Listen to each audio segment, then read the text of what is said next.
एक जमाने की बात है। एक खूबसूरत रियासत में सिंडरेला नाम की एक निहायत नर्म दिल और मेहरबान लड़की रहती थी। उसकी माँ के इंतकाल के बाद उसके वालिद ने दूसरी शादी कर ली। उसकी सौतेली माँ निहायत जालिम थी और उसकी दो बेटियां भी अपनी माँ जैसी खुदगर्ज थीं। कुछ ही अरसे बाद सिंडरेला के वालिद भी वफात पा गए और उसके बाद सौतेली माँ ने उसके साथ बहुत बुरा सलूक शुरू कर दिया। सिंडरेला को घर की नौकरानी बना दिया गया। वो सारा दिन सफाई, खाना पकाने और दूसरे कामों में मसरूफ रहती और रात को चूल्हे के पास सोती। उसके कपड़े हमेशा राख से भरे रहते, इसीलिए उसे सिंडरेला कहा जाने लगा। लेकिन इन सब मुश्किलात के बावजूद सिंडरेला ने कभी शिकायत न की। उसके दिल में ना नफरत थी, ना बदला लेने की ख्वाहिश, बल्कि वो हमेशा सब्र और उम्मीद का दामन थामे रखती। जब सब लोग सो जाते तो वो आसमान की तरफ देखकर अपनी माँ को याद करती और आहिस्ता से कहती, अम्मी, क्या आप मुझे देख रही हैं? मैं वादा करती हूँ कि मैं हमेशा अच्छी रहूंगी। घर के पिछले बाग में एक पुराना दरख्त था जिसके नीचे सिंडरेला अक्सर जाकर बैठती। यही जगह उसका सुकून थी। परिंदे उसके गिर्द जमा हो जाते, चहचहाते और जैसे उसका दुख बांटते। छोटे छोटे चूहे भी उसके दोस्त बन गए थे, जो उसके कामों में उसकी मदद करते और उसे हंसाते। एक दिन जब सौतेली बहनें आईने के सामने खड़ी अपनी खूबसूरती पर फख्र कर रही थीं, सिंडरेला खामोशी से उनके कपड़े इस्त्री कर रही थी। उसके दिल में भी कभी कभी ये ख्वाहिश जागती कि वो भी खूबसूरत कपड़े पहने, हंसे और एक आम लड़की की तरह जिंदगी गुजारे। मगर वो जानती थी कि उसकी किस्मत शायद कुछ और ही लिख चुकी है। फिर भी उसके दिल में एक छोटी सी उम्मीद हमेशा जिंदा रहती। ये उम्मीद कि एक दिन उसकी जिंदगी बदलेगी और उसे भी खुशी नसीब होगी। एक दिन पूरे शहर में ऐलान हुआ कि शहजादा एक शानदार दावत का एहतमाम कर रहा है ताकि वो अपनी दुल्हन का इंतखाब कर सके। शहर की तमाम लड़कियों को मदऊ किया गया, जिनमें सिंडरेला की सौतेली बहनें भी शामिल थीं। सिंडरेला भी इस दावत में जाना चाहती थी, मगर उसकी सौतेली माँ ने उसे एक मुश्किल काम दे दिया, राख में मिले हुए दानों को अलग करना। सिंडरेला के परिंदे दोस्तों ने उसकी मदद की और उसने काम मुकम्मल कर लिया, लेकिन फिर भी उसे जाने की इजाजत न मिली। जब सब लोग चले गए, सिंडरेला अकेली और उदास रह गई।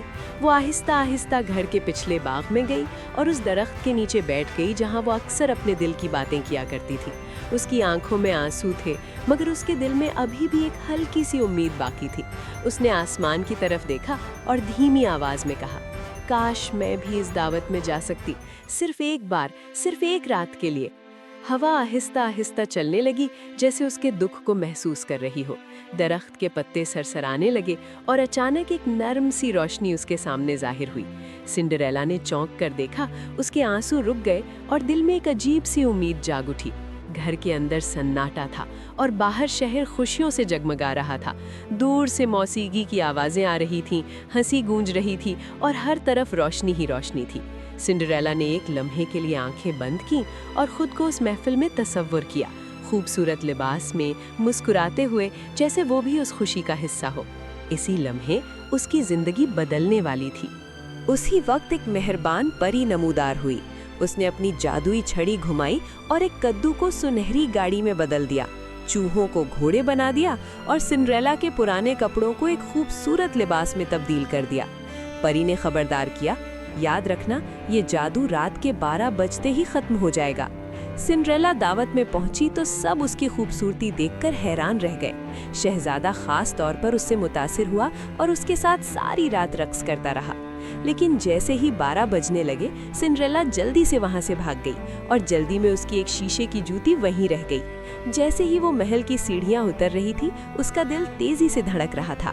पीछे से शहजादा उसे आवाज दे रहा था, रुको, तुम कौन हो? अपना नाम तो बताओ।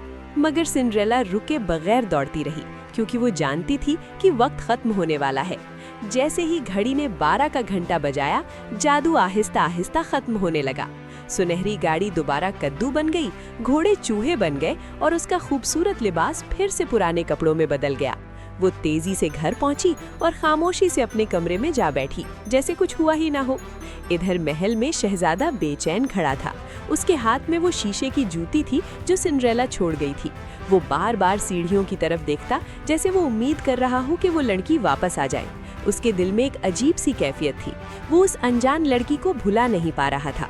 उसने दिल ही दिल में फैसला कर लिया, मैं इसे जरूर तलाश करूंगा, चाहे मुझे पूरा शहर ही क्यों ना छानना पड़े।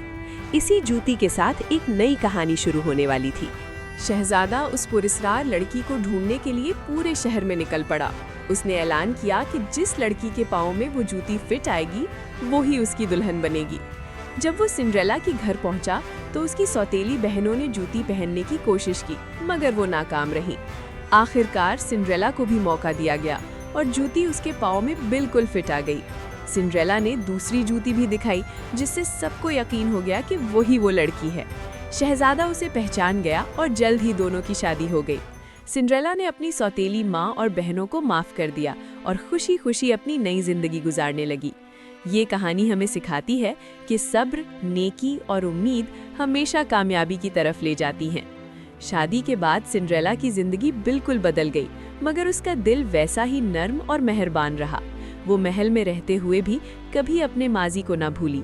वो अक्सर गरीबों और मोहताजों की मदद करती, यतीम बच्चों के लिए खाना और कपड़े फराहम करती और हर उस शख्स के लिए आसानियां पैदा करती जो मुश्किल में होता। शहजादा भी उसकी नेकी और सादगी से बहुत मुतासिर था। वो अक्सर कहता, तुम सिर्फ खूबसूरत ही नहीं बल्कि दिल की भी बहुत अमीर हो। सिंड्रेला मुस्कुराकर जवाब देती, अगर दिल में नरमी हो तो जिंदगी खुद खूबसूरत बन जाती है। वक्त गुजरता गया और सिंड्रेला ना सिर्फ एक मलिका बनी बल्कि लोगों के दिलों की भी हुक्मरान बन गई। उसकी कहानी दूर दूर तक सुनाई जाने लगी, एक ऐसी लड़की की कहानी जो राख से उठकर रोशनी तक पहुंची मगर अपनी असल को कभी ना भूली। और यूं ये कहानी हमें ये सबक देती है कि मुश्किल वक्त हमेशा नहीं रहता, लेकिन अच्छा किरदार और उम्मीद इंसान को हर अंधेरे से निकालकर रोशनी की तरफ ले जाते हैं।